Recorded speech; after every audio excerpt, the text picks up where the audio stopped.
like it or not, virtually every facet of life comes with a set of rules. It's not just at work, but when we drive, at the market, and even at home, there are general rules by which our society agrees and operates. Obviously, we can choose to ignore the rules, but there are consequences for all such actions. The rules that we create in schools and called expectations, they serve two key functions. First, they help to maintain a safe environment which learning can be maximized. Second, they mirror larger societal norms for behavior, setting students up for success outside school. Teachers are very good at predicting the types of problems students are likely to have in different areas and contexts, especially the classroom. As you listen to these JCPS teachers describe the problems they see, you'll also hear a bit of frustration in their voices. We all find misbehavior to be a challenge. Dismissal is a big one for our school because they think they're done with their day and they don't have to follow those expectations. So the bell rings and they think once the bell rings, all rules are off. Yeah. Can't even hear the bell. Switching teachers, special areas, going to different places. Transitioning. Transition. Yeah, the rules are different and the Yeah. teachers. What about especially when they're different. in the classroom? Even transitions within the classroom. Transition from lesson to lesson kind of thing? Or from the carpet to the desk, or the desk to the carpet, or the pencil sharpener, or Yeah. just. Are there other events in the classroom? Like preferred to non-preferred activities. You have kids that really like math, and then it's time to clean up math and move on to something else. I'll say a peer conflict. Peer conflict is one of them, okay? I would just Other say- people see peer conflict as something that's frequent?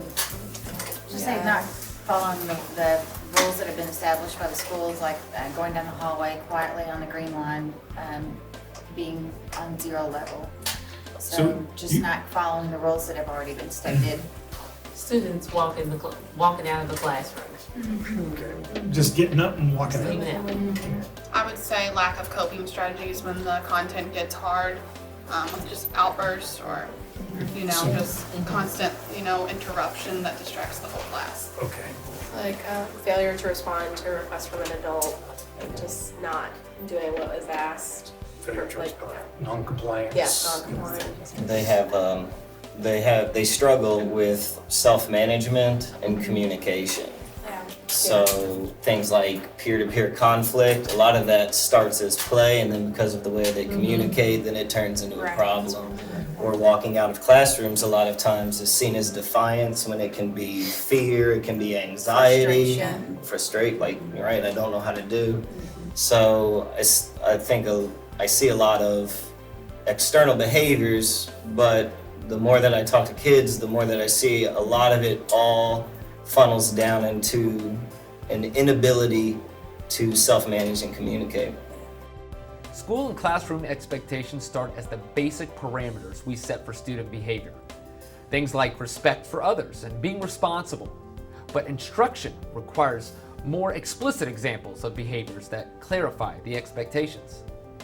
For example, the expectation might be responsible, which is defined as being accountable for your actions.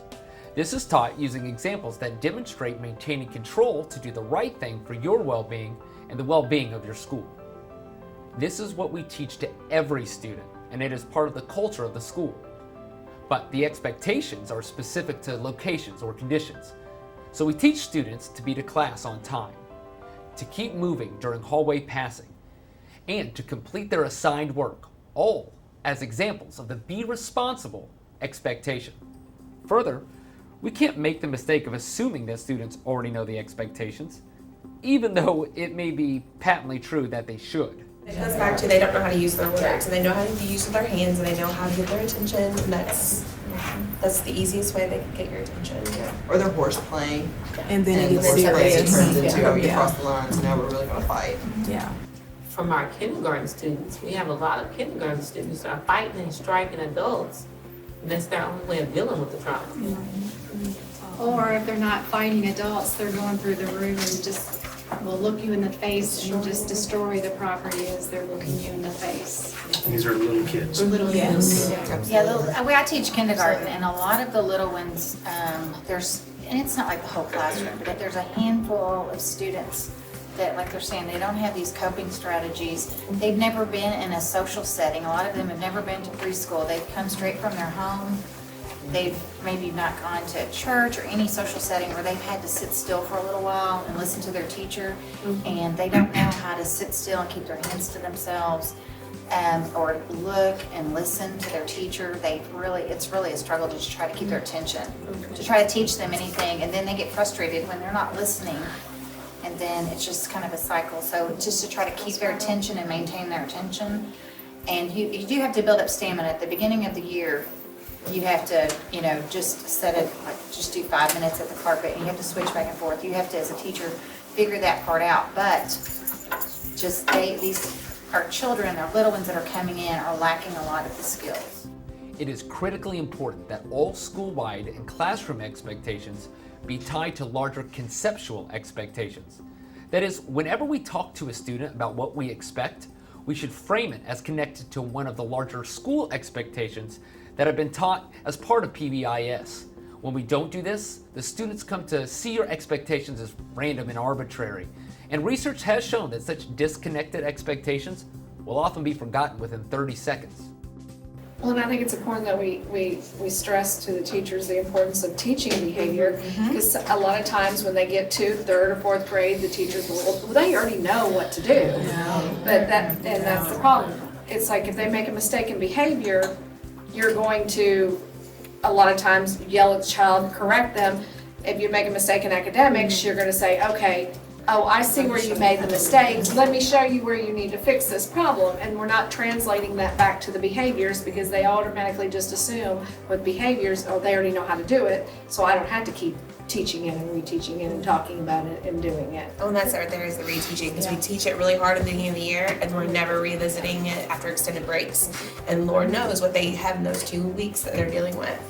And I think sometimes we say, like at our school, we have expectations that are common for common areas, and the kids can recite them like this, but you would go and say, hey, what does it mean to be respectful to others? And they have no idea. What does it mean to be responsible for your actions? So like we broke it down and we did, like a vocabulary lesson, the Freyer model, and they had to show and draw illustrations. And I think, a lot of times we think behavior and academics are separate, but you can literally teach them in the same way. And if you don't have the behavior in place, you're never going to get to the academics. Get together with your team and spend about 5 minutes discussing the following.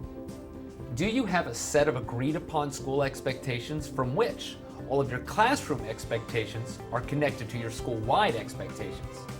Further, what types of student misbehaviors are most predictable for you in the classroom? And how do you teach expectations for these issues?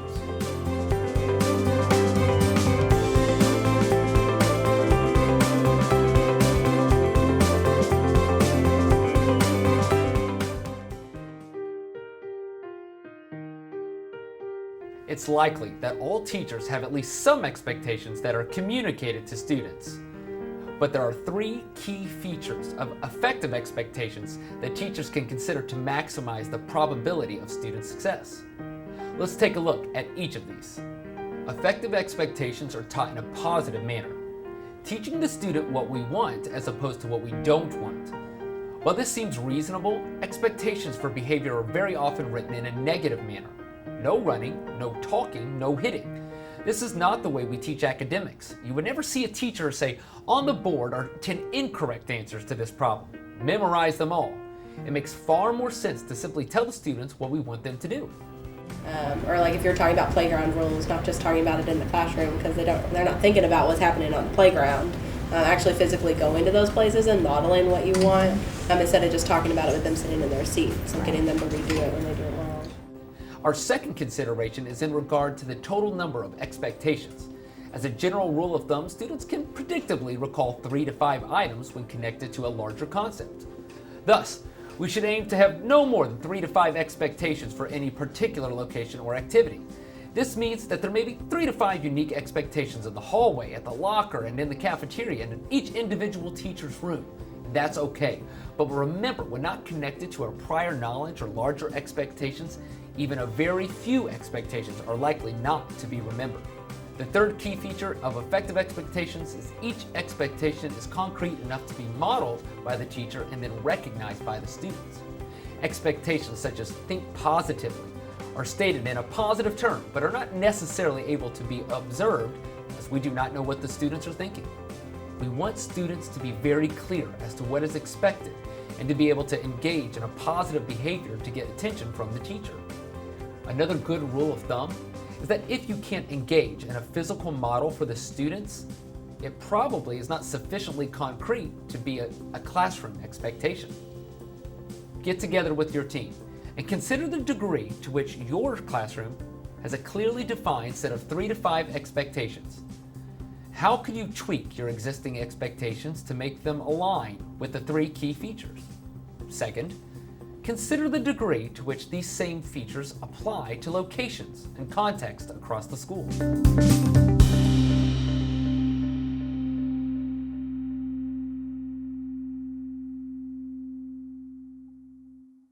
Teaching expectations involves the same set of effective instructional procedures as any other type of teaching. It starts with an explicit description that connects back to school-wide expectations or prior learning, that provides modeling with opportunities for student engagement and guided practice. Again, regardless of whether you're teaching math, reading, social skills, or the basics of your expectations for a quiet work time, effective instruction is the same. Take a look at the following examples and see if you can spot these effective components in each. What was our goal?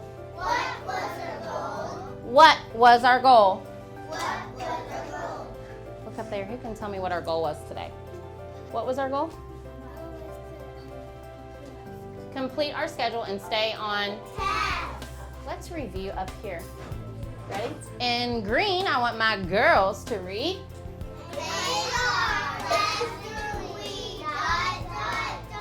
Boys.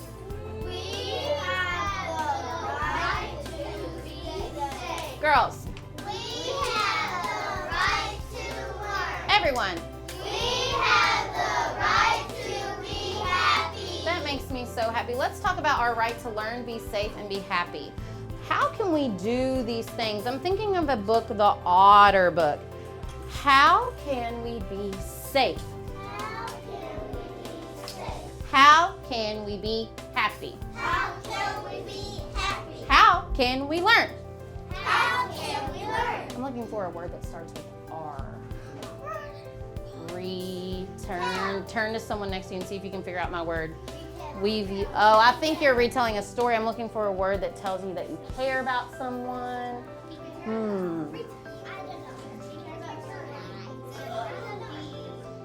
We just talked about respect, and here are all the words we said that show someone that they respect you and that you respect them. Why is it so important that we're quiet when we're in the library? Why do you think that's an important thing, Jason? Because people find it hard to read. That's exactly right. You have to concentrate to read. It's really hard to hear what you're reading when someone is talking near you. Anyone else have a good reason that they think it might be important for us to be on a level 0 when we're in the library, Terry? Because it's always quiet in the library. That is just the way it is. Is that what we hear sometimes? Especially if you're at a public library. We talk sometimes in here. If we're working or doing group or partner work, sometimes we talk. But most of the time, if someone's not said something to you, you should always know that what is our level? Can you show me with your hands? That's exactly right. I love it. I find what works better for me is making sure that the kids understand that they have a choice in whatever happens. So I'm like, look, you can choose to have a good day, you can choose to have a bad day. That's on you. So I find that works best, especially with my EBD students, because I'm not sure how their interactions were with other teachers or their families at home or whatever the case may be. It always seems to roll around every time I have a personal conversation with them. They don't have power or control over a certain situation or something that's bothering them. So I let them know, I give them a choice. Like, look, you can choose to not do the work. That's your choice. But when you don't get the results you're looking for, that's on you. That's not on me. If they can see that it's their choice to whether they can have good behaviors or not, whether they can be respectful or not, well, like I kind of alluded to earlier, it's all on making the kids take responsibility for their behaviors. Because a lot of times, especially what I've seen with a lot of the teachers that have been set in their ways and been doing the same thing for years and years, it's that whole my way or the highway strategy. And then it looks like you're punishing them. But whenever they're, if they're not compliant or they're disrespectful or they're getting sent out of class for, fighting or whatever, you have to take it back to them. Like, look, you chose to do that. No matter what happens, you control your body. Nobody else controls you. You have the choice to make the right decision.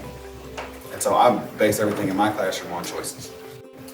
I seem to get the best response out of that. If they're just being disrespectful, I'm like, look, man, hopefully next time you'll choose to not disrespect me, and you'll choose to come to my classroom and get ready to learn. And, I got expectations for you. Hopefully, next time you'll choose to have the same expectations as I do for you. You know what I'm like?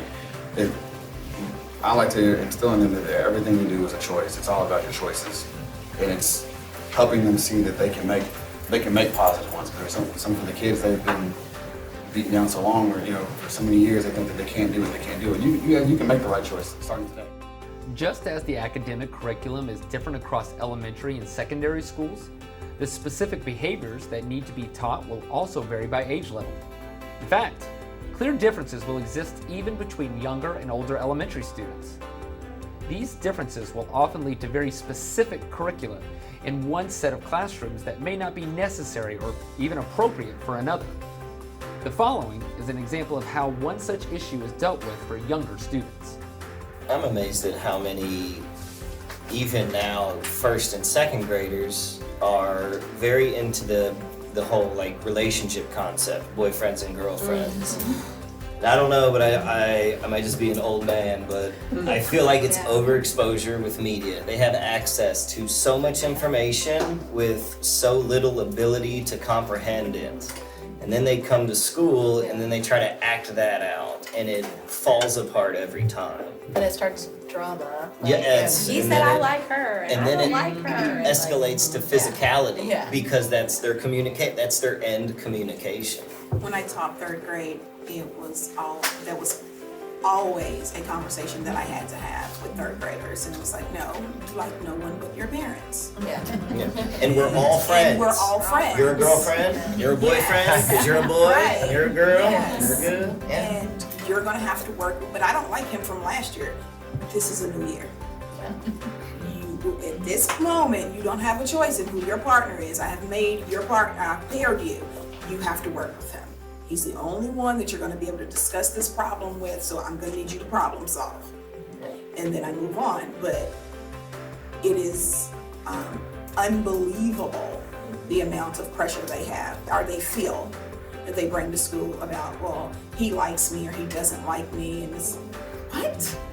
How about those grades? But as a teacher, I have to have the you're- discussion that your parent is not having with you. and you're also willing to sacrifice a math lesson to let them learn how to work together. Social skills. You're willing to give up a science standard so these two kids can have 30 minutes to figure this out. Yes. Get together with your team and consider whether you have all the expectations you need in your classroom and that they are taught using the key features. In addition, consider your own students' unique behaviors of concern and what are the behaviors that you need to teach to students in order to avoid those predictable misbehaviors.